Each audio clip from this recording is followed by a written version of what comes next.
Let's get into the details. PM Modi on Monday inaugurated 184 newly constructed flats for MPs at Baba Kharak Singh Marg in Delhi. The premises contains 4 towers which are named after 4 rivers of the country: Krishna, Godavari, Kosi and Hooghly. The project is designed to tackle the issue of insufficient housing for members of parliament by offering sustainable modern accommodations in a vertical housing format.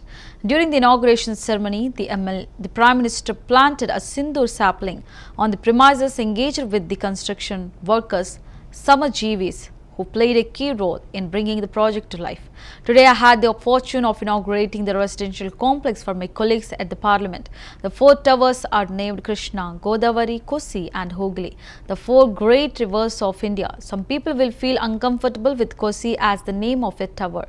They will not view it as a river, but rather through the lens of the Bihar elections, he said. और आज मुझे संसद में अपने सहयोगियों के लिए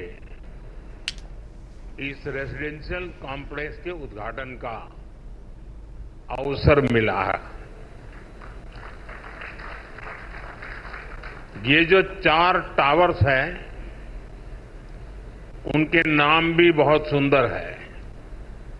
कृष्णा, गोदावरी, कोसी, हुगली, भारत की 4 महान नदियां जो करोड़ों जनों को जीवन देती हैं, अब उनकी प्रेरणा से हमारे जनप्रतिनिधियों के जीवन में भी आनंद की नई धारा बहेगी। कुछ लोगों को परेशानी भी होगी।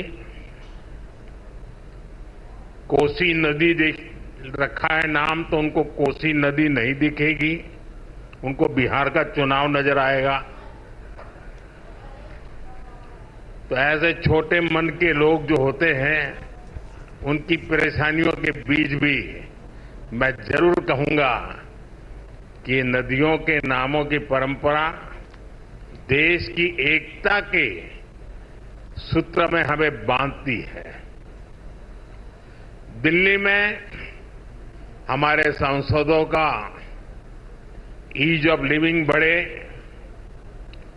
हमारे सांसदों के लिए दिल्ली में उपलब्ध सरकारी घर की संख्या अब और ज्यादा हो जाएगी।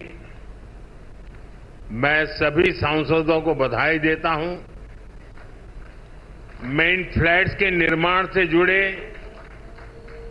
सभी इंजीनियर्स और श्रमिक साथियों का भी अभिनंदन करता हूं, जिन्होंने मेहनत और लगन से ये काम पूरा किया है। साथियों, हमारे सांसद साथी जिस नए आवास में प्रवेश करेंगे, अभी मुझे उसका एक सैंपल फ्लैट देखने का मौका मिला।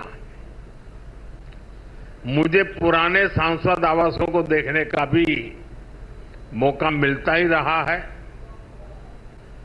पुराने आवास जिस तरह बदहाली का शिकार होते थे, सांसदों को जिस तरह आए दिन परेशानियों का सामना करना पड़ता था, नए आवासों में गृह प्रवेश के बाद उससे मुक्ति मिलेगी।